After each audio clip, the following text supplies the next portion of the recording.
Welcome to the Prospectors Radio Show, the talk show for our community. Please welcome Rich Cooley, Indiana Gold Hunter Dennis Dayton, Kathleen Biffle, and your host, Tim Grimes. Don't forget about Jaron Wheeler and Why Gold Rob himself. No Scott. Scott's feeling a little. No Scott, no Denny. No Denny yet. He still may pop in. He may. You know how Dennis is. He just, if he's at work or something, it'd be after he gets off work. Yep. It's Sunday. It's Sunday, February 5th already. Did you guys have that warm weather today? I know, Rob, you probably did, but I mean, I got a little bit of snow, but it's mostly melted now. You're on mute, Rob. Did it get up in the 40s? It was upper 60s. See, I know you were probably warm, but we were like 45, 7. It was still cold here. It was still cold enough. The sun was out. Sun was out. It felt good. I didn't put on a coat when I went to Lowe's. I just put on a long sleeve shirt. It was plenty good. It was kind of nice. I think it's going to be warm all week, actually. That's what I'm hearing. Warm all week. That's a good thing. Yeah, it's always good. Tired of freezing. The other night it was like 7 degrees. Well, I know, because I woke up Saturday morning and my water was frozen. Yeah, so was mine. Yours too? 7 degrees. I went to a sportsman show up in Harrisburg. It was. And thank God that I didn't have to stand out in the cold. Right. We got lucky to park beside one of the bus stations. As soon as we got out of the car, the bus pulled up. So we got right on the bus. And it took us right to the front door of the complex, so we didn't have to wait outside. We went right into the sportsman show, and then when we come out, we pretty much got right on the bus again and back to the car. So we did that on Saturday. Yeah, you don't want to stand out in the cold. I got my pipe stalled out. I just opened up the cabinet and stuck the heater there and let her rip tater chip, and it thawed them out in about an hour. Oh, they were actually froze. Yeah, it was froze. Oh my God. And then today, like I said, it's 40. You're lucky they didn't burst. Yeah. I got the PEX, so it don't break. It just swells. It'll go back to its shape. Yeah, mine actually froze just above my head here where it comes into the house. There's this little cabinet or like false shelves that pull out for the access to it. They didn't put any insulation or anything in there ever when they built it. So right now I've got a little space heater just kind of blowing warm in there. That's all it'll take, though, to keep that little bit of warmth. That'll keep it from freezing. You'll be good. Yeah. My wife asked me before we went to bed, do you think we ought to make the water drip? And I'm like, yep. Yeah. Yep. Just let it drip a little bit. It ain't going to hurt anything. I didn't even think about it Friday. I didn't think it was going to get that cold to where stuff would start freezing. Well, I heard the freaking heat pump growling, so I knew it was getting cold outside. You knew it was cold? Yeah, I see. And today, of course, I had fun. Yeah? A block shoot. A what shoot? A block shoot. Block shoot. It was 20 gauge block shoot. They give out 12 prizes per round. And there's 3 rounds. And then the 4th round is for a gun. Okay. But they give out 12 prizes. And the first prize is like a whole ham. Second prize is a pork loin. And then it goes on down, steaks, haddock, and all different prizes. Well, for the first time ever, I've got first place. So I won a whole ham today. Yeah. About maybe 7, 8 pounds, maybe. I don't know. It's pretty good size ham. It's probably about that big. So that's a big ham. Yeah, it's a whole ham. And then, of course, I won 5 times on the wheel, which was eggs, bacon, what was it? Bag of potatoes and two steaks. Dang. New York strip steaks. Winner. And then $200. Shit. I won 2 of the fish bowls. for $100 a piece. So You won 2 of them. So I pretty much paid for everything today and still made money. Rich. That lucky. You not anymore. I don't always win, though. I lose money too. But you gotta play to win. Yeah. I Can't don't stand know. there and bitch or moan and groan because you ain't winning if you ain't playing. No, right. You can't. Or you only play one thing and expect that. You buy one ticket and then you expect it. Yeah, it's the odds. You gotta one ticket to odds. And I know how to play my odds. A lot less. Yeah. If there's like 8 or 10 things on the table, I'm gonna buy a little bit more tickets.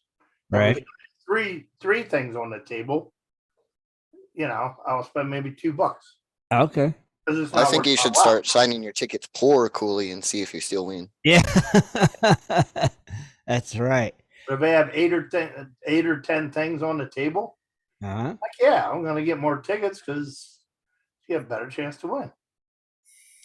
Rich Cooley. Yeah, you're right, Jaron. I think it's the name. Yeah. But Yeah. Beavis. Poor Cooley. well, you know what? I bought my Powerball ticket today. All right, good for If you. I won today, hopefully my Powerball ticket on Monday will be a winner for 700 and some million. Don't forget your friends. I'm sure I'll have all kinds of friends. Oh, you'll have all kinds of new ones. I guarantee you that. All your high school friends will be coming back. Just remember us regular friends. Yeah, us real friends. GPS for one. Yep. That's right. Your real friends. Not the ones that come out of the woodwork. I don't think we'll ever have to worry about the radio show shutting down. Right? I think we could buy a real radio station, Rich. You could just run it. We'll be doing it from Vegas every night. That's right. We'll just buy a radio station and do it on FM radio or Sirius radio, whatever we want radio. Heck yeah. And so, Rob, we've seen that you had quite the good day the other day out there on the claim. Oh, yeah. Tell us about what you did. I pretty much got into some pretty interesting dirt as I'm digging down, just trying to remove all the cave-in that happened, and I just happened to notice the dirt changed, and I started running that, and next thing I knew, once I was getting ready to clean up for the day, there was a nice little picker sitting at the top of the box. That's a nice little piece right there. Yeah. That's the biggest one to date that you've found, right? Biggest one to date that I found, and Scott says it's the biggest on the claim. That you guys have both found. Scott's never found nothing bigger than that. Never found nothing that big. Wow. Okay. Nice. With the metal detector, huh? It's a possibility. Yeah. So you're ready to, are you going to go back tomorrow, right? Yes. Weather permitting and all that jazz. Was you out Yeah. today, Rob? No, I took today off. I just relaxed. Yeah. Moving those boulders was a pain in the butt. Yeah, you I guarantee you, man. gotta That's take a break. hard work. Yeah.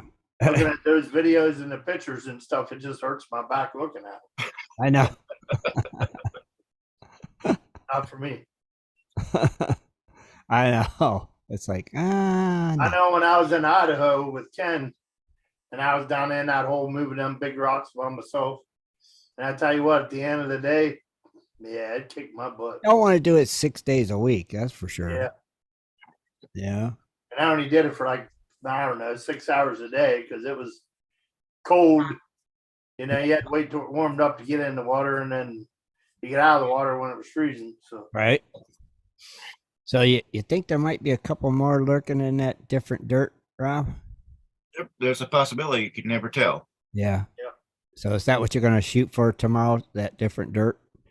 Oh, yes. I'm starting where I got this spot. There's a wall of rocks and dirt, Uh-huh. 12, 14 feet high. And I'm in the hole right now. So that's where the stuff is at. Okay. I'm going to start working my way back. So All right. check that layer. And if not, then I'm going to just go ahead and start moving forward and let everything drop back down into the hole. Right. Okay. That's your plan. So hopefully there's some more hiding in there. Yeah. Yeah. It was pretty good. And yeah, I did have a little. I was treating it like I was Ric Flair Oh, whoo, every couple minutes, and I just started laughing. whoo. Hey, why not? Yeah. That was a good find. Man, come on. And you did it by yourself. Yes. It was all you. You found it. Way to go, Rob. So hopefully you find you a few more of them bad boys. Oh, I hope so. Maybe bigger. Maybe Yeah. a couple 120 of them would be nice. Oh, yeah. Well, it'd be nice to Just split it up in half and call it even. find a pan full of them. Yeah. Mm-hmm. Oh, good. Get back out there. Yeah. For sure. It takes me about, I would say, hour and a half to fill 20, 40 buckets, 20 classified, 40 buckets. 40 buckets. Yeah, and then I'll take them. That's all, just an hour and a half. And then carry them 40 buckets. Carry it down to the river, and by 2 o'clock, I'm usually sluicing. Starting to Or slow. 1 o'clock, depending on what time I get there. Oh, that's cool. You know, I mean, that's a lot of work, though. That is. Well, you Yeah. figure you got a lot of rocks to move when you're showing that material in the classifier and then into your bucket. Yeah. But yeah, fill them buckets, and then you got to carry those buckets 2 at a time, right, Rob? Down to the creek. Yeah. Now So- you're showing the material. It's not a short. It's not a No, short that's- walk either. So that's 20 trips if you're carrying That's 2 a buckets. good 500, 600 feet away, Right. and I have to walk around, Yeah. go through brush and stuff. I made a trail. Right. And then you finally get to sit down and start sluicing. But you're shoving gotta- the material out of the hole into the classifier, which puts the dirt. Oh, yeah. I forgot about that. Yeah. And then you got to change the buckets out after you fill them, and then carry them 2 by 2 down the hill down to the creek. Yeah. And then you got to carry them back from the creek at the end of the day. Yeah, back Oh. up the hill. Phew. Yeah. That's a lot of work. Yeah. I don't blame you for taking the day off occasionally. I'd take a couple off if it was me. That's just me. Oh, I hope we get some more snow up in his work, you know. Yeah. If there's 2 of you, it ain't so bad. It's a lot easier. It's half the work. Then you got to split. Yeah. If there's only one, then you get to keep. Especially when you find a little clunker like that. It's But when you have 2, that means you need to do double the work. yeah. That way you can take the same take as you would yourself Yeah. instead of working with 2 people. Still. It isn't like you do the same amount of work with 2 people that you do with 1. Right. And that's why we kind of want to have a little conveyor system where I just dump the material on it, goes up through the classifier, and puts it down into a buckets and Right. That's what you need. shove it directly into the dry washer, because that's what's the main goal. Yeah. Just gotta We got all this water. I'm taking advantage of it. You know, and Right. I just hope that they get some more snow up north the next week or 2. You keep feeding that water for a little while. So I'm thinking maybe 4 weeks and that water's gonna be gone. You think so? Yeah. Well, take advantage of it while it's there. Right? Yeah. I mean, you have to. Well, eventually Scott will get back up there and get back to work then. But he don't like going across the water, does he? Oh no, there's no big. You just put your waders on and walk across. Right. Put your waders up and go up there and shovel them. But when you're in the water sluicing, yeah, the waders come back on. And by the end at that time, we just pack everything back up to our spot and cover it and head across the river and take it off and get back in the shoes. So And did you guys ever get the UTV up that hill onto the claim yeah, when it's dry. by crossing the creek? Oh no, you can't. There's a guy who keeps trying to go up the wash in the side by side and keeps getting stuck. He doesn't realize you can't go up there when there's water flowing. you got to wait till it's completely dry. And that's how you guys get up there with your UTV. You go up to wash. Yeah. Now you can't go up to wash because it's water. Yeah. Yeah. So I have to climb down a hill, and it's a quick 3-minute climb down, but it's sections there's 4 or 5 feet deep that you have to jump down, and it's just a little canyon.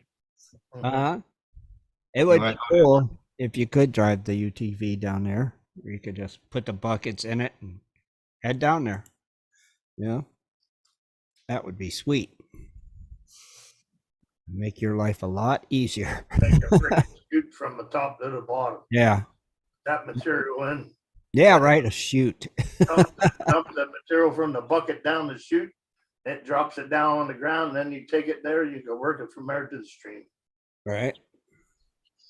Yeah, something. Old piece of metal and make a chute out of it and dump the shit in instead of carrying it down. Yeah, if it went downhill, just dump it. Get you a pile down at the bottom. Well, what would be great is if we would have known this was going to happen, we would have brought the stuff up there beforehand, the day before.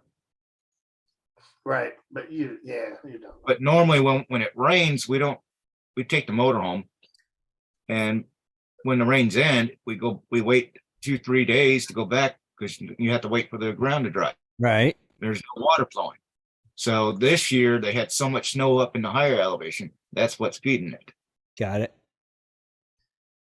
And there's nowhere closer to the water you can work that's good. That's a good spot, or no?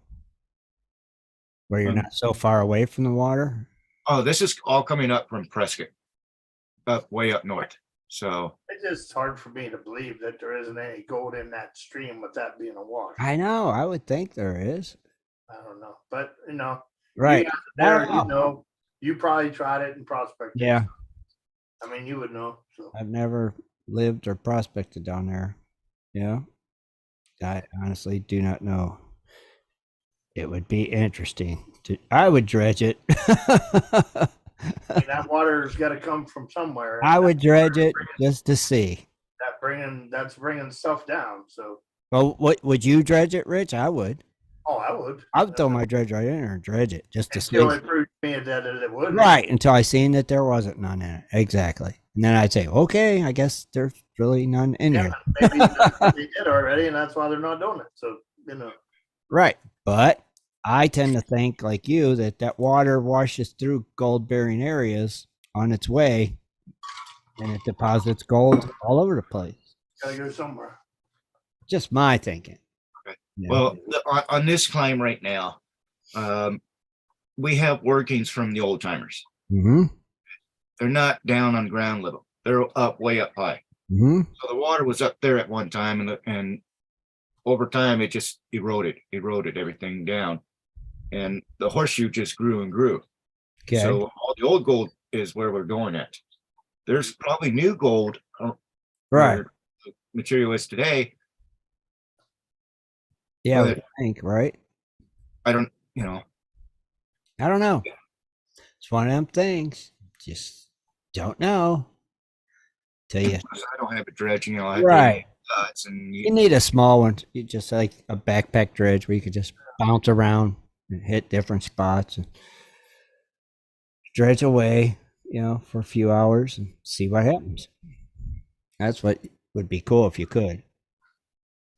Yeah, I mean, if you could get the bedrock, then all right. Yeah. If you couldn't, then Yeah. So you get some different color material, like you were talking about. Yeah, I think it'd be cool. I would try it.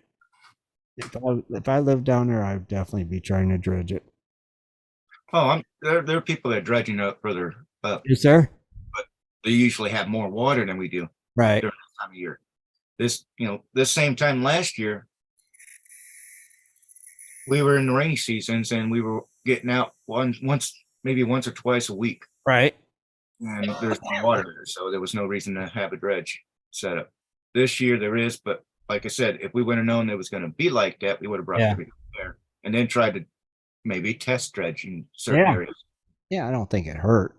Yeah. You don't know if it look, right? You're basically just keeping busy Yeah. Not being able to dry wash, you're basically doing it on your own to be able to sluice.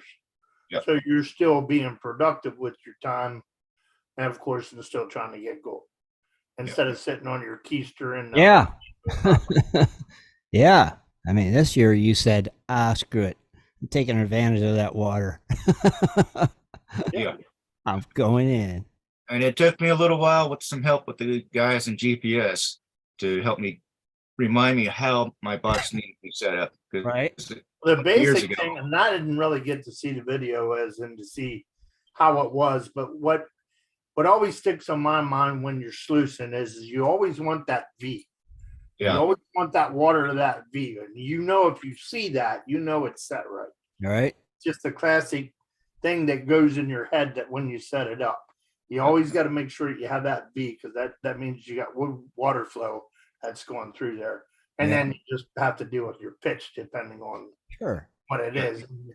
And the best thing to test that kind of stuff is test the tailings at the end.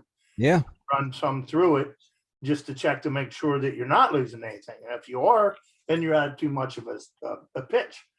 You need to bring your pitch back up a little bit. It's just, I mean, I haven't did it so long too.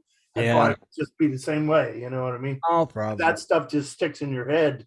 And you just keep going through your mind of, hey, I need to do this before I run too much material.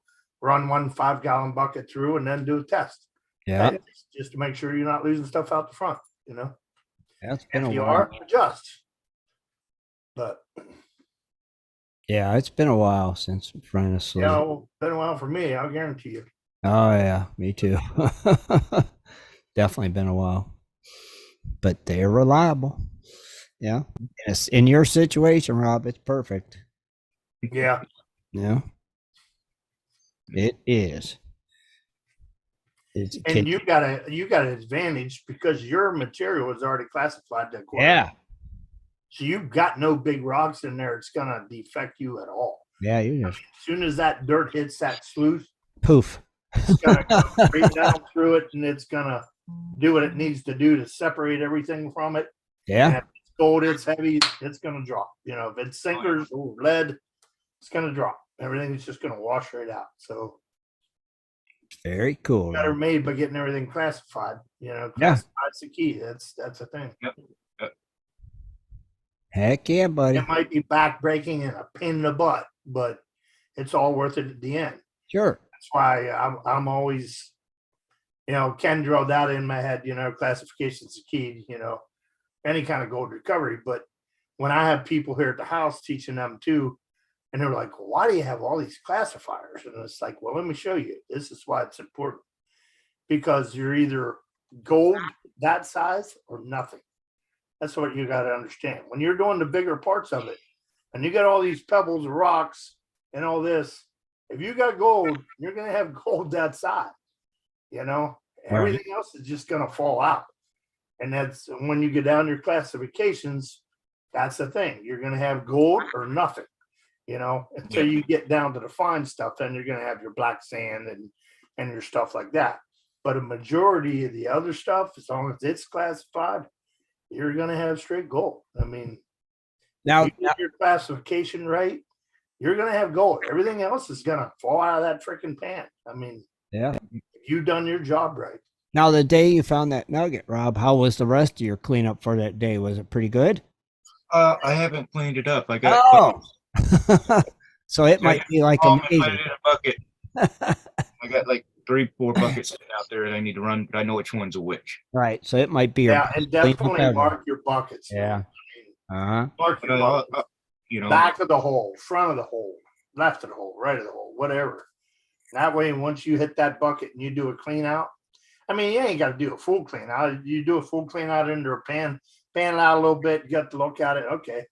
Yeah, I got like 15 pieces out of that one, Let me see what I got out of this one or whatever, Then you know what hole to hit. True. See, now I can't wait to see what your cleanup looks like. Yeah. Yeah. Yeah, if you're getting pieces like that, I mean. Yeah, it might be your best cleanup yet. It might be. That might be the sweet dirt you've been looking for. Yeah, for sure. All right, so here I want to. I know Jaren's got some stuff we're going to talk about here in a minute. What we'll do, Jaren, let's take a quick commercial. We'll come back, and then I'm going to kick it over to Jaren. I want to hear some stuff he's got to tell us about. So we'll be right back. You gonna do gold prices then? Or? Oh yeah, we'll do gold prices too when we get back. We'll do that first, and we'll talk to Jaren about that. Okay. All right, we'll be right back, everybody.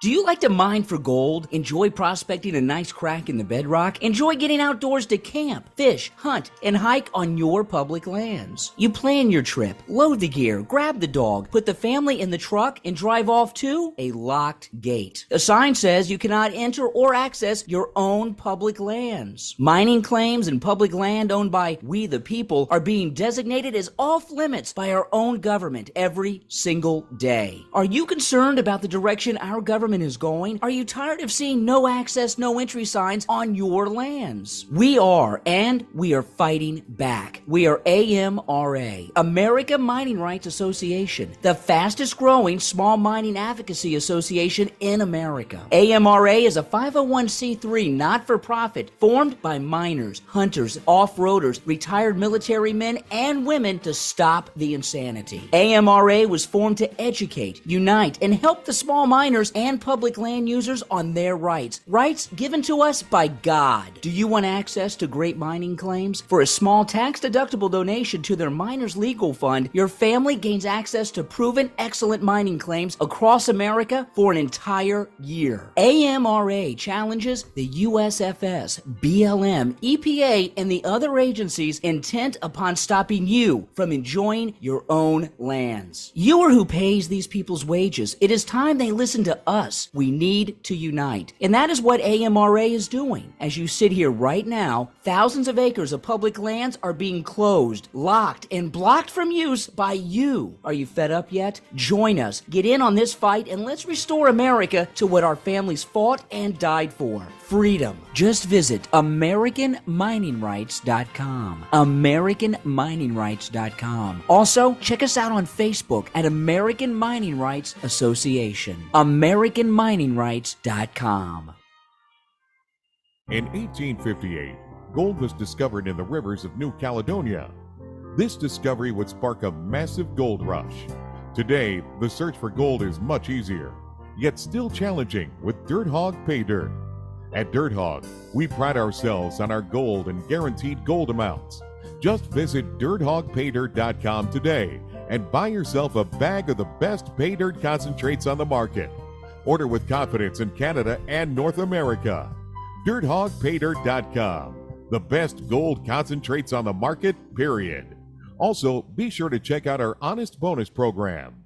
If you're interested in gold prospecting or treasure hunting as a career, hobby, passion, or just something you're interested in getting into, you have to visit goldprospectorspace.com. At goldprospectorspace.com, you'll find forums, chats, videos, blogs, sections on dry washing, metal detecting, high banking, and so much more. At goldprospectorspace.com. There's a store, classifieds, and at goldprospectorspace.com every Sunday night at 7:30 Eastern Time, tune in to Prospectors Radio, the talk show for gold prospectors and treasure hunters. GoldProspectorspace.com is a social network with thousands of members, and everything you need is at GoldProspectorspace.com. Sign up today and get connected to others who share your love of gold and gold prospecting. Let the treasure hunt begin at GoldProspectorspace.com. GoldProspectorspace.com. All right, everybody, we're back. Okay, we'll go to Rob first, get the gold prices, and then we'll chat with Jaron a bit about something he's found. Okay. All right. So we're going to go straight to the gold. It looks like it's been up 1.10, so it's at $1,865. Oh, it dropped down. Because I think it's went up. Oh, why do I keep thinking it was? No, it dropped like 3%. I was gonna say it was 1,900 something. It was 19. I'm not imagining. Wait. I'm looking at. It says 1866 right now. I thought it was 19 at one time. Yeah, it was I at could be wrong. 1926 or something. Wow, it did drop. Yeah, I It could did be drop quite a bit. Wow. Okay. I thought Well, silver has also dropped too. And I can't remember what silver was Wednesday, but it's 20. dropped 12 cents to 22.18. $22. Yeah. I think it was like 2401 or something weird like that. Yeah. Oh, yeah, it's a big drop. Okay, platinum went up $1. Okay. $174. Palladium took a dump, $8 at 1,500 or 8%, whatever they call it. $1,545. And rhodium unchanged, but it's at 10,500. So I don't know what the prices were Wednesday. I wasn't really paying attention. I thought it was like 12. So Wednesday. I think the market did go down because they got some news with hiring was good and stuff like that. So No, I don't know. It's crazy. Crazy. Jaron, what about the Bitcoin? It was sitting under below 23 most of the day, but about 30 minutes ago, it popped back up above 23K at $23,062.20. Oh, okay. Cool. Keep on keeping on. That's what I say. So, Jared, what's going on? Okay, so last night I was just playing around with that piece of petrified wood that I won from Scott, looking under a loop and stuff, and I noticed there was like quartz and stuff in it. Really? So I decided to kind of look into a little bit more about petrified wood because I don't really know anything about it. Right. So I was just kind of doing some Google searching. As you know, it says petrified wood is a fossilized wood with mineral composition of jasper, chalcedony, and less frequently opal. Which that sparked something because there's a new mineral found in Utah about a year or two ago. Like they're calling it bacon opal. Because it kind of looks like bacon opalized, like right, something like that. Mm-hmm. And I was just thinking, that's probably just maybe some opalized wood that's giving it that look. So I wasn't able to confirm or anything like that, but I'm just because it really does just look like a lot like petrified wood, but opalized. Gotcha. Then it got me thinking. I was like, well, is there gold in petrified wood? And then it says, yes, it's possible. The wood can create a locally reducing environment, common association of reduced minerals in petrified wood, containing uranium minerals in Southwest Utah or Southwest US. And gold has also been found in petrified cypress trees from Nevada. So it can contain gold, and also native silver is also found in petrified wood in New Mexico. I thought that was pretty cool, Yeah, it almost looks like a piece of gold up in there. Yeah, it does up in by the upper left area. Yeah, that was a quick picture I took just before my segment. I was like, oh crap, I didn't get a picture. But I swear it does. It looks like a piece of gold. Yeah, yeah, I'd have to look at it a little closer. But, right.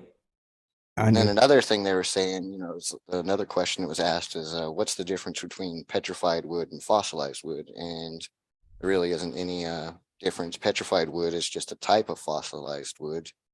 The other types of fossilized wood are mummified wood and wood found submerged in forests, like underwater forests. I guess it can form underwater just as well. I think that's actually how it forms above ground too, is water, if I'm not mistaken. I'm not sure. Yeah, I don't know much about it. Petrified wood. Yeah, how does it get petrified?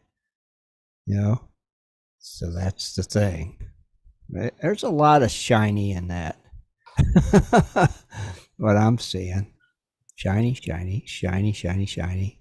Yeah, if I could have taken a picture under the loop, you could see. But I think you can kind of see like some quartz looking areas and crystally looking areas, and right. Just got me thinking. I was like, wow, well, let's look into this a little bit more. So I thought that was pretty cool. It is cool. It's interesting to find that you can find gold and silver in there. And I'm not 100% sure how it gets in there. They didn't go into much detail, but I was like, wow, kind of interesting. Yeah. So I might be looking at this a lot closer. Yeah. Get you one of them microscopes and look under it. Yeah. Well, I had a super powered microscope that a buddy gave me when when the building shut down, and he like recently, about 3 or 4 months ago, took it back. He's like, "Do you use that thing?" I was like, "I haven't used it since I got it, really." So he was gonna try to get my nephews and nieces to experiment with a little bit, but they weren't having it, so I could probably get it back. Right. I want one of them ones that hooks to your computer, and you can go over it and it shows the image on your computer. You know, Yeah, the thing with those, some of them they're fairly cheap, and right, you're gonna get what you pay for. right, But of course. you could spend the extra money and get a pretty dang good one, and then you can take digital photographs right then and there. Right.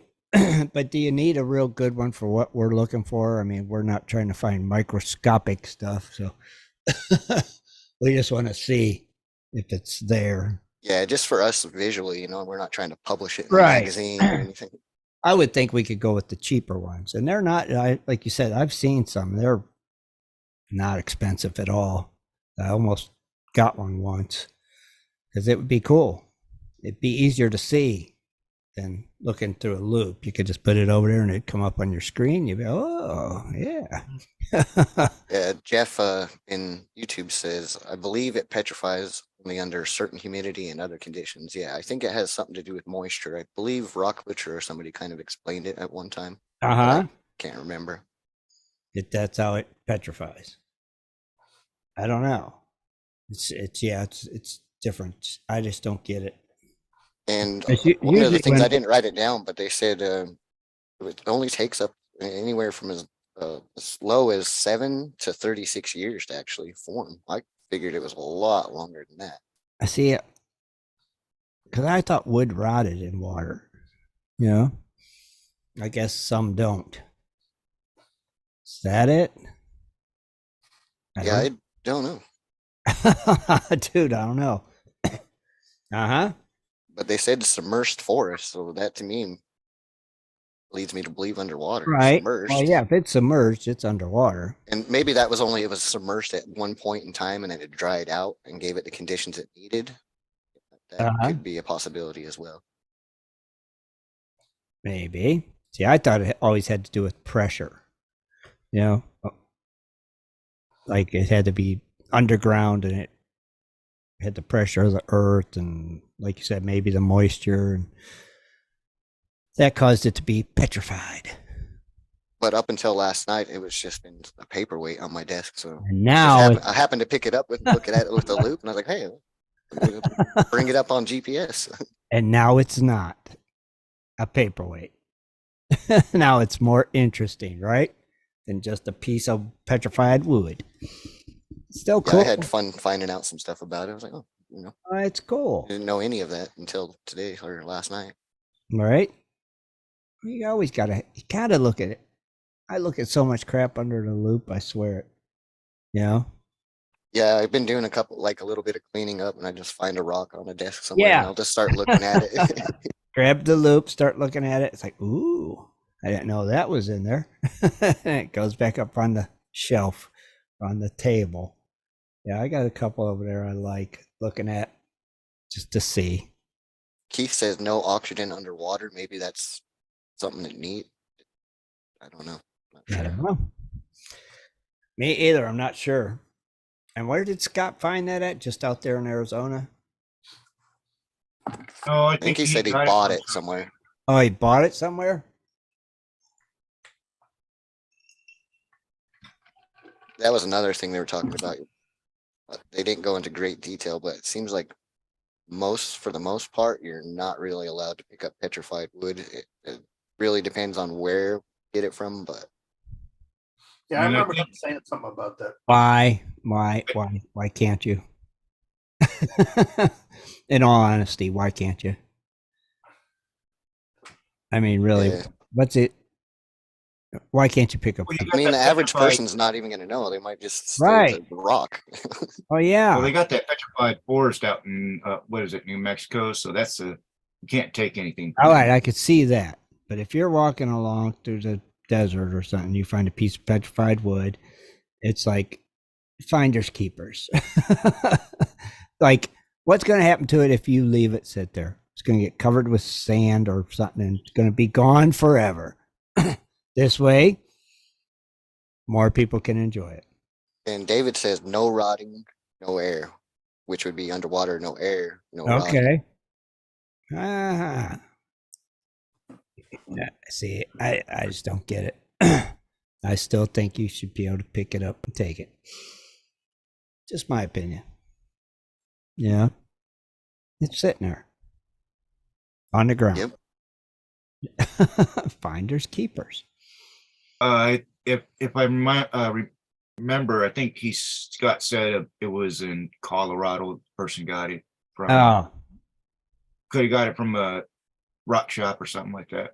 Yeah, I swear I've seen it for sale at. Like, Yeah, some places, looking it up, some places says you have to have a permit. Okay. A free use permit may be issued to amateur collectors Okay. and or scientists to keep petrified wood. All right.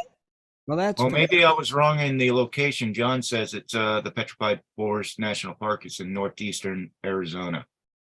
Ah. But this thing is heavy. If you guys never held petrified wood, No.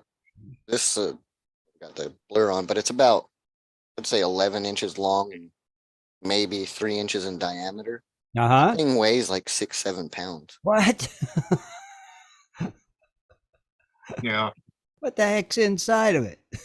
The quartz and the wood, like the chalcedony and the jasper, and Yeah. just makes it heavy as heck. That makes it heavy. This article that I'm reading that says, is petrified wood a protected resource? Petrified wood is a fossil and it is legally protected in the United States. Please remember that people have gone to jail for collecting petrified wood on lands that do not permit removing natural materials or fossils specifically and do not risk it. But it's just dumb. Of course, national parks are protected lands. I know, so. but still, it's going to get lost forever. Nobody will ever see it. It's like, why can't people pick it up? You know, it's just dumb. That's one of them dumb rules. Even with like you can't help a turtle across the road and something. Right. It's just a dumb law. Somebody needs to fix those, because even like fossils, if you see a fossil, you should be able to pick it up. That way you can share it with other people or the rest of the world. If not, it's going to lay there and, like I said, get covered up with overburden and gone forever. You know? So why can't people pick them up? It's dumb. And you can't help a turtle across the road. That's even dumber. It's just you're allowed in Utah. Oh, you are? Utah is an excellent example of state that allows collecting petrified wood for personal collection. Okay. However, it prohibits any commercial activity with such wood. Okay, so you can buy it, but you can't be out peddling it. As long as you're not planning to sell it. Right. You can collect and take home up to 250 pounds of this wood from public state grounds. Okay. If you decide to eventually sell petrified wood from Utah or anything, you will need to buy a permit from the state. Way to go, Utah. See? That's a good rule. So you could give it away, or you can sell it if you get a permit. If you get a permit.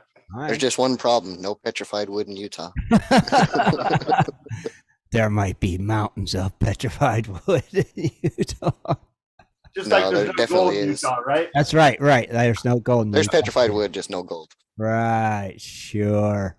There's probably petrified wood all over the place. Yeah, we've heard that so much time. No gold in Utah. Yeah. No gold in Utah. No gold in Utah. We don't believe it no more. So now we know there's petrified wood in Utah and there's gold in Utah. Everybody. Yeah, and I really think that bacon opal, I really think it's just petrified wood that's been opalized. Yeah, I really think it is. Do you think that piece in the picture, do you think that is some type of opal there? The reddish color? That's I took that picture from the piece I own. Right, that's what he's saying. But I'm saying, do you think that reddish color is the type of opal, maybe, or it could be? I don't know much about minerals, but I was don't know. Jasper red? Right. Was Jasper red? I don't know. Is Jasper red? I don't know. We'll look it up. I don't know. Because there was definitely different colors of like, not really crystals, but kind of like crystally type stuff. That's what got me looking at it closer and wanting to look it up a little bit. Well, the stuff I was looking at, it was just like the main page. I didn't go into it and read too much about it. Right. I don't know. Jasper. I think. Sounds familiar. I think it is, but I'm not sure. At least It's it kind of a is weird looking reddish. color.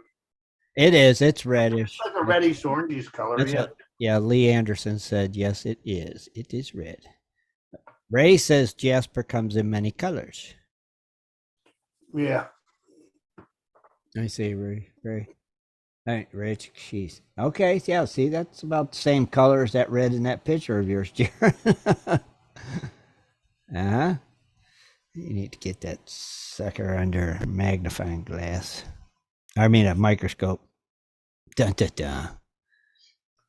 See what's all in that. Yeah, from a distance, it doesn't really look anything. It just looked like fossilized wood. But then I started looking a little closer, and I was like, that looked like quartz and stuff. And I was like, What's that one, Rich? Jasper. That's Jasper too, with the red and the orangey. Huh. Jaron, you may have something. Maybe crumbling it up. Can you crumble petrified wood? Can you crush it and powderize it and all that stuff? I don't know. it doesn't seem not like sure. it's very brittle, but I'm pretty sure something will crush it. Right, or something would come off it if you scraped it. You would think. Yeah, so you could scrape some of it into a pan or something and see what's in it. Yeah, I don't know if it would be worth it unless you actually I saw don't know, visible yeah. gold or something. Or I wonder what, like, if you cut it in half with like a wet saw, what, you know. Yeah, I think you could What slab the it. grain would look like on the inside. Right. Yeah. That's what I'm I'm thinking. sure that there's ways that they can cut them with a wet saw. Right. And that way you could see, like, maybe. That would be cool. That It would be. cool. It might even look cool. Yeah. Or take chunks of it and throw it in a tumbler. Let the tumbler do its job and form the shapes, rounding the edges. Yeah. But Yeah. yeah, that would look real cool to cut something in half and then be able to see the view of it. Yeah.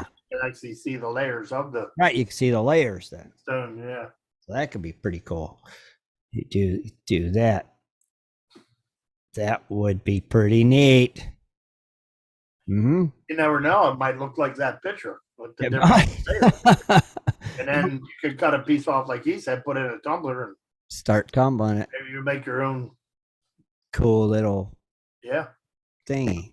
that'd be cool. It would be. Harry says he's seen pieces that were tumbled beautiful. So Really? I'll So- guarantee if I had a tumbler and I had a piece, I'd be doing it. Me too.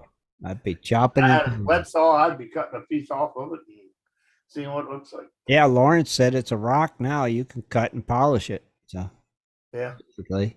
So I guess you could put it in a tumbler and polish it up and all that jazz. Ah, pretty cool. I mean, cut off an inch or two off of it, Jared. That'd be cool. See what it Never know what it looks like on the inside until you find out. right? You really wouldn't be destroying it, it'd just be taking a sample. Yep. Oh, Taking man. the sample. Yeah, taking a sample.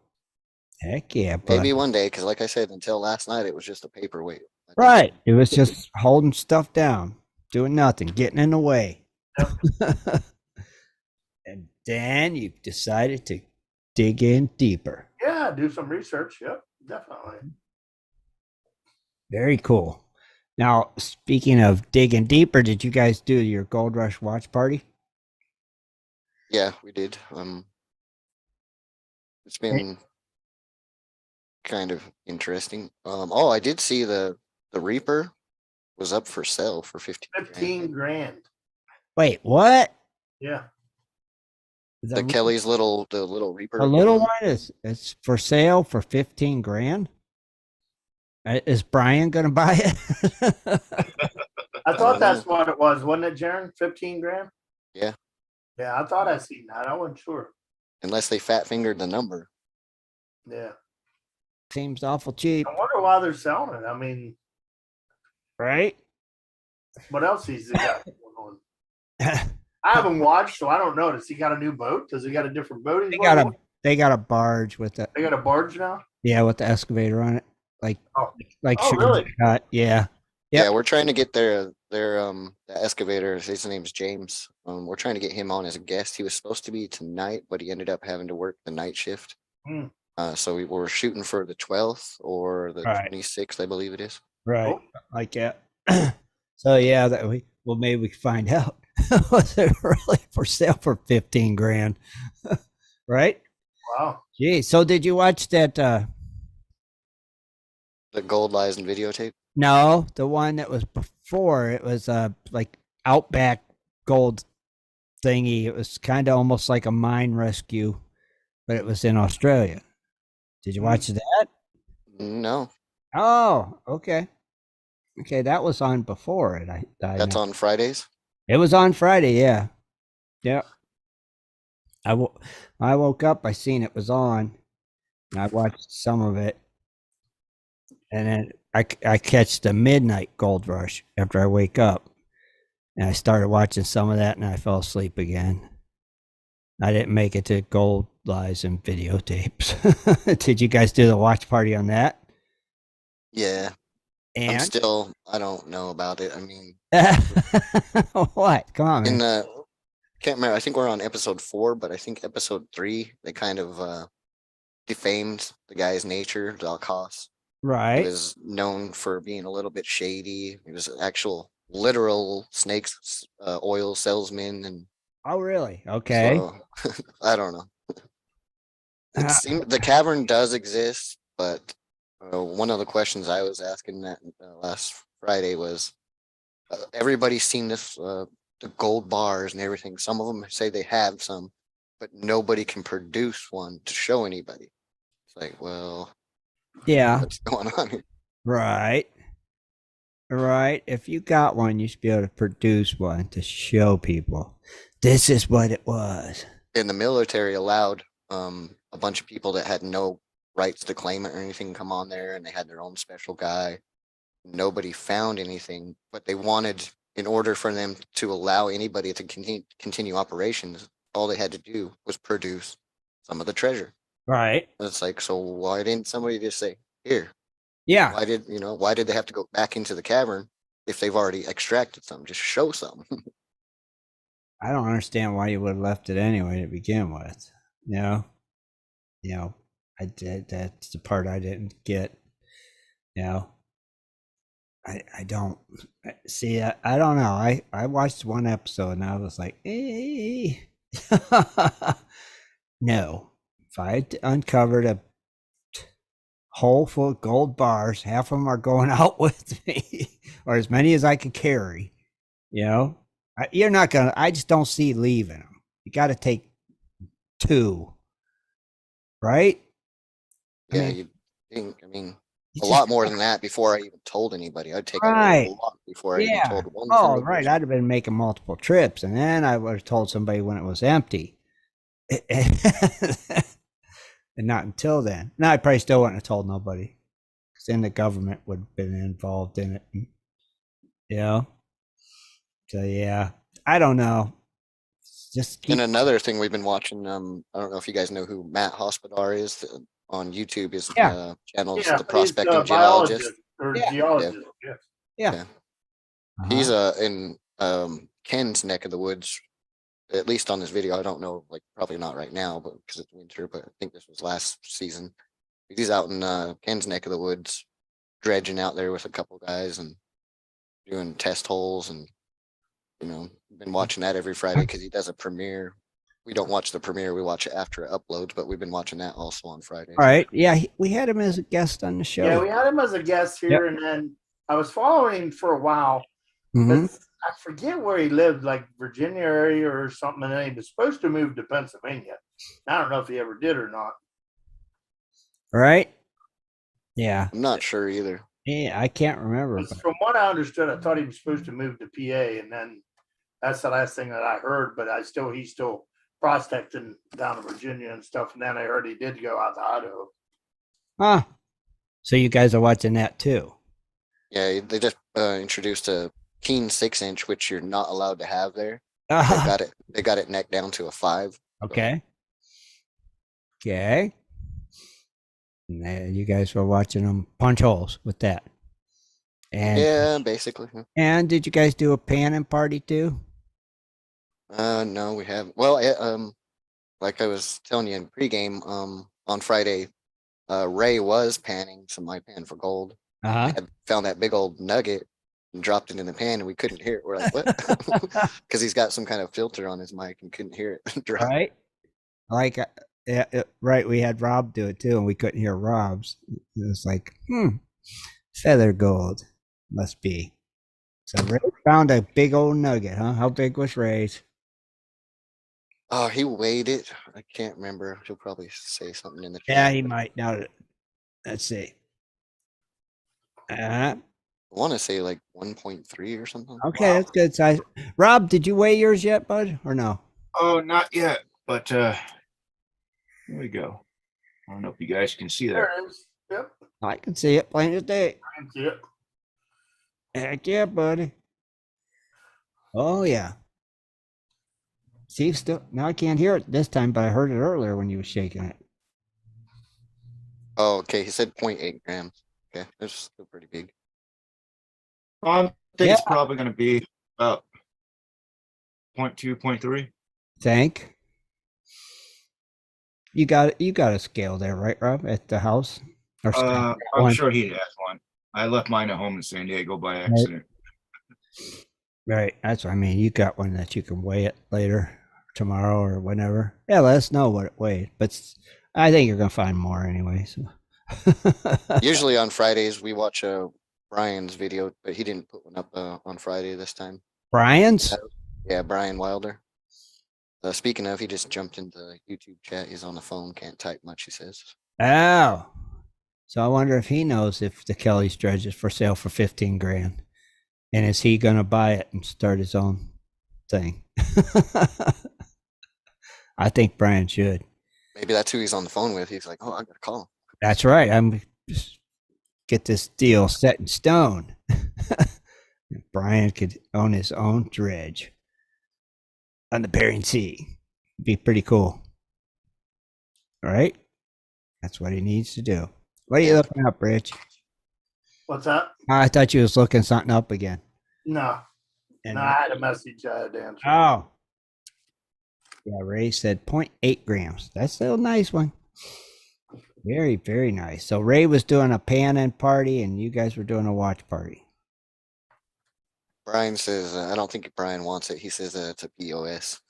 Ah, okay. Well, the locals might know what it looks like and they might shoot at it. So yeah. They'll probably take it, use it for parts. Yeah. Or it'll join that massive graveyard on the island, I guess. Yeah. True. Something. I don't know. Oh, and get it out of the water sometime, right? Yeah. Interesting. Jaron, what's going on with your monthly pay it forward? This month we have a 1 ounce copper round provided by John Hunt. It's got like a Indian head penny looking on the one side. Right. And I'm trying to pull it up real quick. And the other side is an eagle. Oh, it says Golden State Mint, in God we trust, El Unum, or however you say that. I think I have one of them. I'm not sure. But it's in one of those plastic cases and 1 ounce copper round. And how do people, are they going to be eligible for that? Or is it going to be like a keyword thing again that they type in the night of the giveaway? Kind of. Yeah. That seems to work pretty. He's already got a word picked out. Okay. That seems. Does it look like something like this? Like a Walking Liberty almost? Pretty much. Something like that, I think so. Turn it around, Rick. It has an eagle on the back. That might be. I think Jaron's trying to get the picture of it. Yeah, because it don't have a date. It just says 1 ounce copper, 0.999 fine. United States of America on the front with the eagle. Then on the back, or actually that was the back. I'm sorry. On the front was just says Liberty. Oh, okay. That one is different. That one says 1929. I got one. That's like a. Oh yeah, I got you. Okay, cool. Yeah, that's different than mine. I got one too. Yeah. This one here, I'll show it to you in a minute. This one here, somebody gave me. Let me unblow my background first. This is a official 0 cent. You can't see it. It's a 0 cent. It has Joe Biden on it. Yeah, I can't read. Yeah, I can't see it. It is 0 cents. 0 cents. 0 cents. CNTS. It's Joe Biden. It's a copper round. This guy gave it to me. He's like, here, man. It's a 2022 0 cent, baby. In Ed's auction last night, he had it was called a Nixon penny. Uh-huh. It's just a parody type thing, and it's about the size around as the end of your pinky. Uh-huh. It's just a comedy little thing. Yeah, that's what I think this was too. The 0 cents thing is funny. Novelty, that's the word. Yeah, novelty. Novelty. Yeah. It's like, oh, okay. He bought a bunch of them or something on eBay and was giving them out to his friends. He's like, here, man. Okay. 0 cents. I like that. Then I got, I thought I had a couple. I've gave a bunch away, I think, too, in the past. Huh. I don't think I got all the ones I got from MDV. Yeah, I had some from MDV. Oh goodness. I know I had a few. But yeah, we'll be doing that at the end of the month, and watching Ed's video today. We use the same wheel, and I've noticed a couple of times when we've done it, everybody was saying like, wow, that went fast, and I realized you can make that wheel spin longer, so it's not. Oh really? So it'll be a little more entertaining than a 10-second. Oh spin. Yeah, make it spin slower or longer. We grease the bearings now. Yeah. Oh yeah, that's what you got to do. Yeah. You're turning me winning, I guess, on the spinning wheel. You got to spin it, and it takes it about a minute to stop spinning. That's what you need. That way they'll be like, yeah, because it's just like 1 revolution, 1.5 revolutions. It's like, oh, spin that wheel. I want it to be like the Price is Right when you spin it. But see, that's how they do it at like the meat, this meat raffle that I went to today. Well, it's a block shoot, but they have the meat wheel.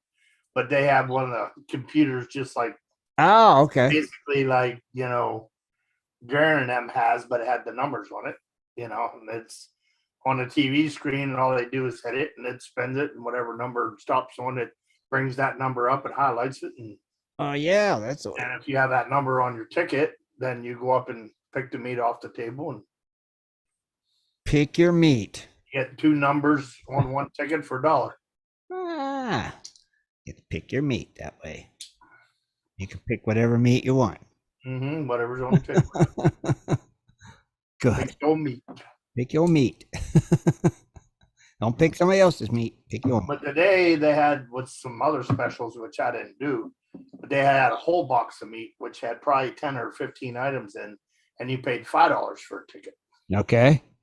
So you had a better chance. And then they had 5 boxes up there. So you had 5 chances to win, 5 boxes for $5. You didn't do that one. I did one of those, but that was it. I was judging the cards on the other ones. Oh, okay. I had to judge the cards. I gotcha. That was a pain in the butt. I just figured you'd let somebody else win for a while. Yeah. Yeah, and then I'd save some money. So I didn't blow the money that I won. Yeah, smart. Everything I did today was free, and I still came out ahead. So yeah, all right, not wrong with that. Way to go, Rich. Good luck on the power. Don't always win though. I donate a lot of money to the fire department. So like I said, it's going to the fire I department. donate a lot of money. I donate. You only hear about the wins. You don't hear about all the losses. Right. Yeah, you don't tell us about those. Yeah, guaranteed. Have you bought a new fire truck yet, Rich? I probably supported. Yeah. Probably bought the ladder on it, didn't you? Maybe some hoses. But I mean, somebody's got to support them. I mean, yep. And they're your local fire department, Rich? yeah, there's 3 around my area that I usually support. So okay. I go to 2 of them every month. And I go to the gun club. The one I went to today was Buchanan Valley Rod and Gun Club. Basically, it's a hunting club that has a place that does fundraisers and stuff to support the club. So they have their meat raffles and, well, basically they're called block shoots. Right. Where you go shoot at targets and then you could win prizes of meat. And then during that time, like I said, they have the meat wheel, but they basically have a little target like this. Yeah, so like a turkey shoot kind of. Yeah, pretty much. Put it at 26 yards and okay. You got different rules. Okay. 12 gauge. They only allow certain things. 20 gauge. Today it was just 20 gauge, no chokes. Old grandpappy's freaking 20 gauge shotgun. Really? Wasn't allowed any chokes, no special modifications, no nothing. Just a front bead on it, no rear sights. That's the way it should be anyway. Which made it challenging because the daggone BBs ain't hitting in the same spot each time. Nope, and no. And you use their rounds. So right. Whatever rounds they have is whatever you're shooting, and I just got the luck of the draw. One BB hit dead center and I won. That's all it takes. Luck. That's all it takes. You know? One BB. I ain't been to one. Shoot. I tell you what, that card, I mean, I have one in the center and one out at the side and then a couple all over. But that's all it takes. One friggin' BB dead center. Yep. I haven't been to a turkey shoot in 25 years. Yeah. And it wasn't even my gun. I borrowed it. Right. I wasn't going to shoot, but I figured I'd support the club. I was talking to the guy. I said, you ain't got many shooters today. And he's like, nah. I said, well, I should have brought my gun. I could have shot. And he's like, just use mine. So I was like, okay. You're like, sure. Winner. With somebody else's gun. You get lucky every once in a while. Yep, you do. But next weekend, there's a meat raffle. So that's So the one. you will be at the meat raffle Next Saturday. Yep. They got beer at that one. Oh, sign me up. Jaron's driving Free down. food, free beer, all you can drink. Free food? Oh yeah, you get a free meal. Yeah. Dang. You always get a free meal at those. Dang. Jaron, you might want to drive down. I can almost throw a rock at the fire department from here, so Yeah. go check it out. How far is Utah from Pennsylvania? A long ways. Not worth that. Trust me. Long way. You know, you got guys where I'll go. I'm Couple like, days, maybe. You ain't gonna guarantee you're Like gonna a win. couple That's days. There's no Because- guarantee you're gonna win. Brother, 2.5 days to get from San Diego to Georgia. Georgia. Wow. All right. So I bet it's about Yeah, there's Texas took the longest. yeah, a heck of a drive. too long. Ain't no one would want to drive that drive. I think I might go to Colorado this year for a hunt. So there's probably 26 hours, 28 hours. Yeah, but there's a couple of you driving, right? Yeah, well, yeah, we'll take turns, but Yeah. still, I can't sleep in a car. So Oh, I know. Boy, I can. that's gonna kill me. I can't. I almost I'll be fall up asleep straight. every day coming home from work. I could fall right to sleep in a car. I'd rather get into it and drive the first 10 or 12 hours and then don't expect me crap out of me the rest of the time. Right? You know, for me to sit 4 hours and wait for somebody and then try to drive, Yeah. I'm best off just let me go, let me get it out of Just my let you go until you can't do it no more. Yep.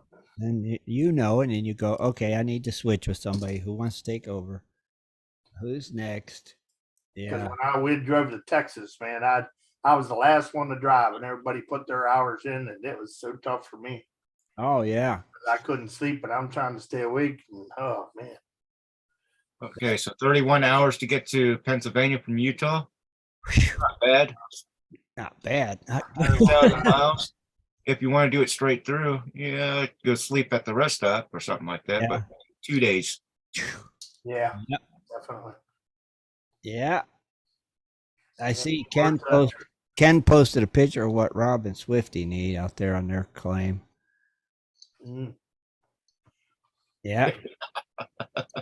And I just mentioned that's what I need, Ken. Did you see it, Rob? So you did. Yeah. That is perfect for that's exactly what you need. What is it? A conveyor belt? No, it's it looks It's like a trauma.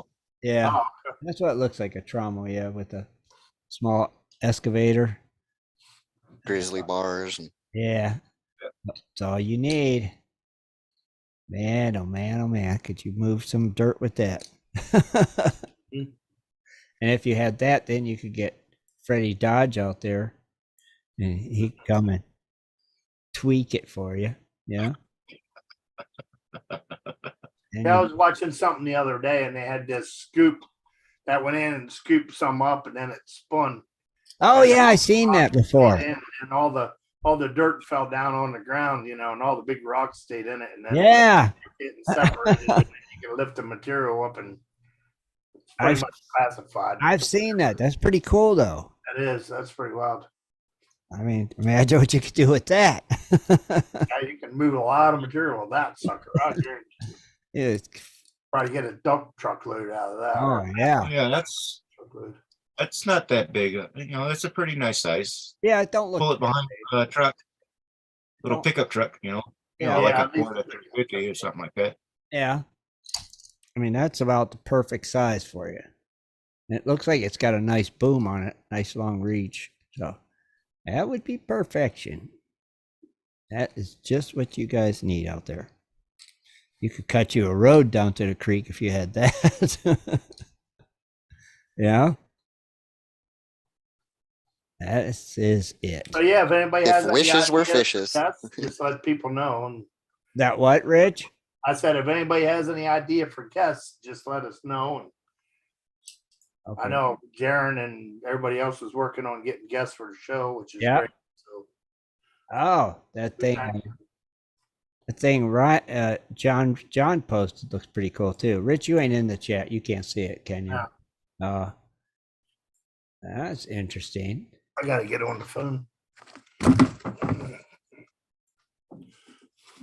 They're posting some cool stuff that you could definitely use, Rob, if you had the kind of money to buy that crap. Somebody in YouTube chat goes, "You think you can take a weather balloon from Utah to Pennsylvania?" Maybe. I guarantee if it gets close enough to Pennsylvania, it won't be up there. I hate to go there, but what do you guys think about all that weather balloon nonsense? I think they should never let it get that far. It shouldn't have got as far. Yeah, It shouldn't have got as far as it did. they had a chance to get, shoot it down over Canada, but they wanted to see where it was going. Do you guys think it was a weather balloon per se? Checking weather, researching weather. So I said I hate to go there, but we got. Yeah, I mean, Yeah. the China has spy satellites that are much more effective than that little thing. Right. Right. True. You know what reminds me of it is they're making you concentrate on that while they're doing something else. Misdirection, baby. Yeah. Everybody's such worried about that thing, but what else are they doing under the Yeah. radar? What are they doing while that's going on? Yeah. I was watching an interview with Mark Rubio today, and they mentioned the three that weren't mentioned under the last presidency, and he didn't say anything. Yeah, I would think you could just Google Earth and see where those missile silos are at. I don't think you need. Oh yeah, I seen that one Ken posted before. Yeah, he gave me a picture of that. I think that's his brothers or something, or yeah. he said, or his relative, one of his relatives. I'm pretty sure that was that other one that AKA John posted. That's pretty cool. That's what you Yeah, need. that one's pretty sweet. It's got like the conveyor and Got the hopper there with conveyor. yeah. Yeah. Heck yeah. Yeah, I just had to ask you guys, sorry. You know, we don't normally go down that road, but I just had to mention it. uh-huh. Yeah. Just had to go there. John Hunt said he runs a turkey shoot every Sunday morning. Oh, cool. One of these days, maybe I'll get there. Do a turkey shoot. Been too long. Oh, one more thing I want to mention is Flash in Your Pan Tuesday night hangout live. He has Cavalry Relics, a metal detectorist out of Northwest Georgia, 8 p.m. Eastern Tuesday. Oh, cool. Everybody check that out. Looks like he finds a lot of Civil War stuff, and that's always cool to see. Does he still have the ladies on there as the host too? No, they had their own little bunch of irons in the fires. He puts it, just lots of other stuff going on, and right. So the Vixens ain't on anymore. No, they don't even really do their own thing right now. They're just kind of in limbo. That's probably because I was just wondering. Probably because of the weather, Jared. The winter time. Just several things. I don't know how much I'm allowed to speak on. So I got you. Rose just got married and stuff, Oh yeah. Okay. Gotcha. Yep. Yeah, I seen that she did get married. Yeah. Interesting. Okay. Well, still, be sure and check them out. Tuesday night hangouts with Ed, Jess, and Dano. Dano's gone now. He's what? A little too busy, Just all right. Be sure and check work and everything. Tuesday night hangouts with Ed and Jess. No more surprises, Jared. I think that's about all of them. That's it. Gotcha. Oh yeah, be sure and check them out though. Hey, it happens, I mean, it does in this thing we do. Ed says plus some future contracts are brewing. I wasn't sure if I was allowed to mention that. Oh, future contracts. Ew. The plot thickens, Ed. Interesting. You have to tell me about that. Actually, let's wait. Ray said Jess has been MIA a lot lately.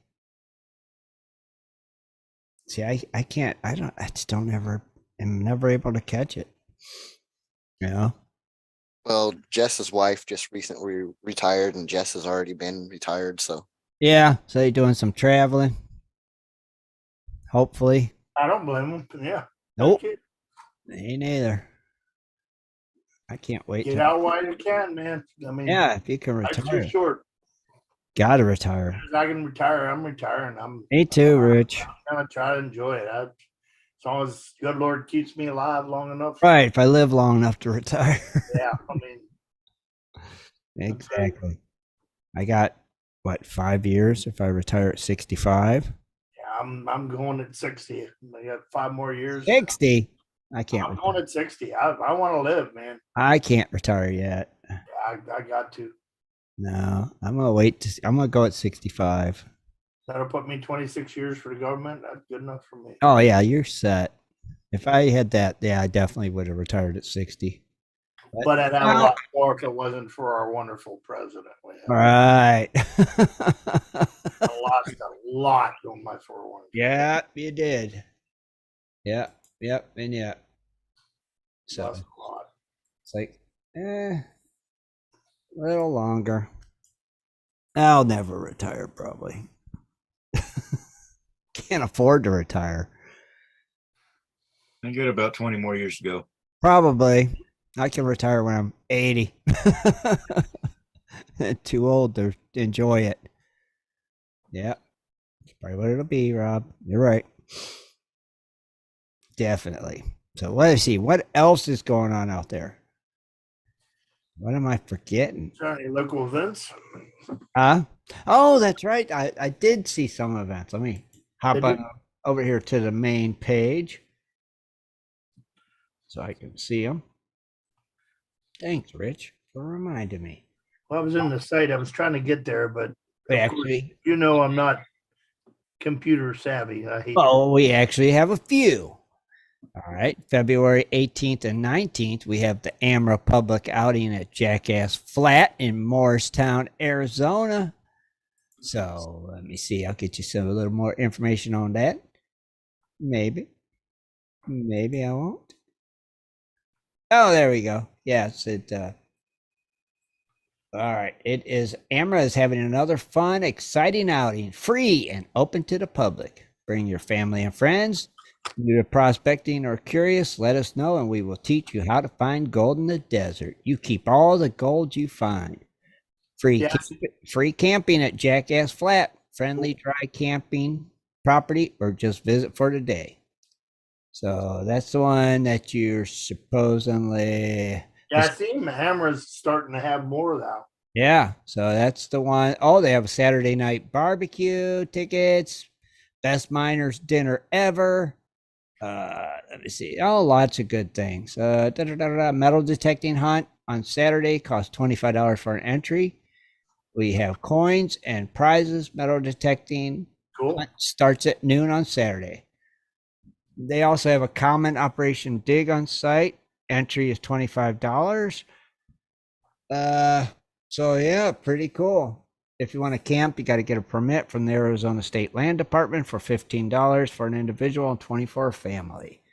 So if you have any further questions, contact support@AmericanMiningRights.com. So that's that one. So that's pretty cool. You can see, and then there's a couple other ones. We have the Midwest Golden Treasure Show. And that is February 25th from 9 to 5. Location is Boone County 4-H Fairgrounds in Indiana. Let me see. It is in Lebanon, Indiana on Saturday, February 25th.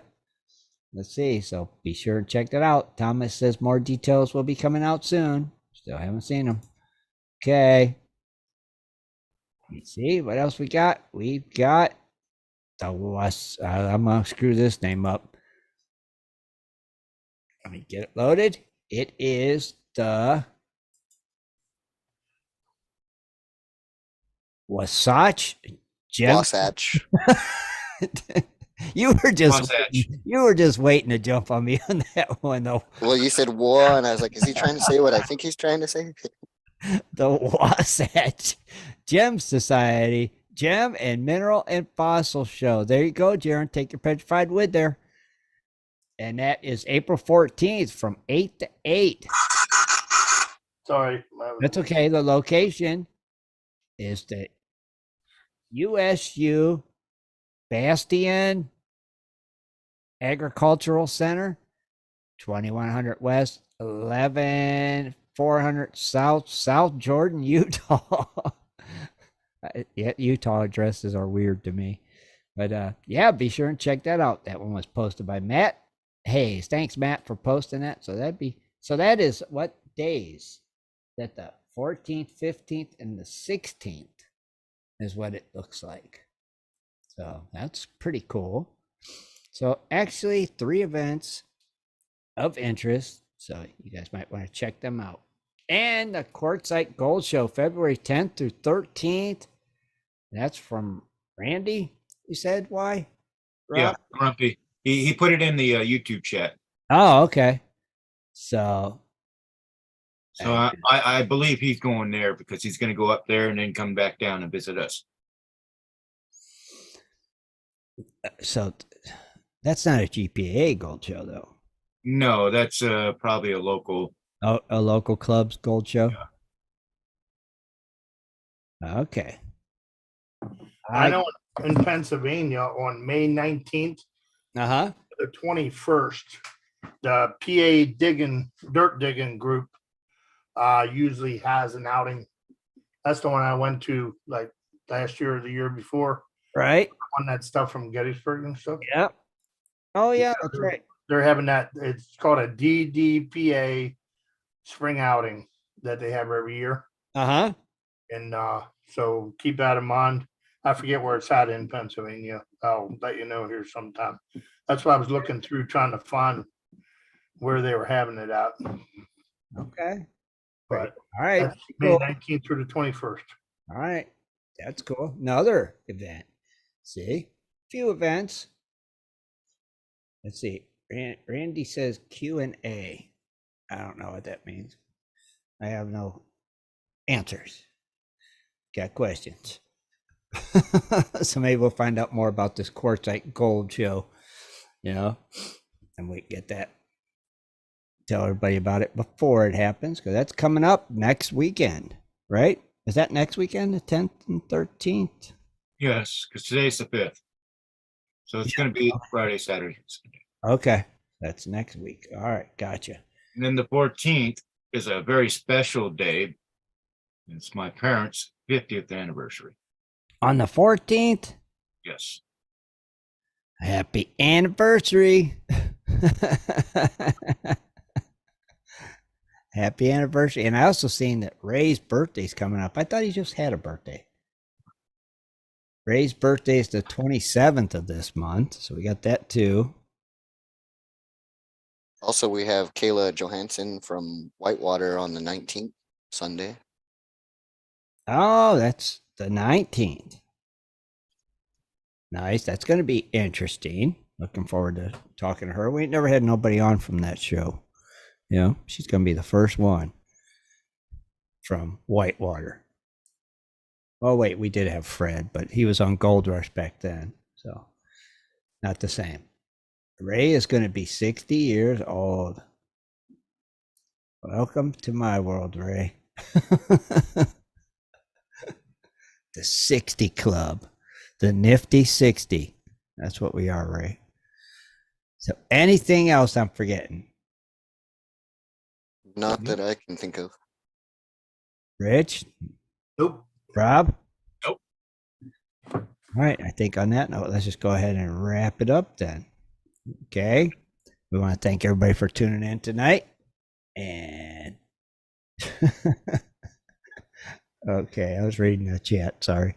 And don't forget to join us Wednesday for West Coast Wednesday right here on Prospector Radio at 9:00 Eastern Standard Time. Till then, we're out of here. Have a great week, everybody. Good night, everybody. Be safe. And Good night, Gold Show. Good night, everybody. See you Wednesday. Good night, everybody. Be sure to tune in next Sunday at 7:30 for another great show. For updates and more info, please go to www.prospectorsradio.com.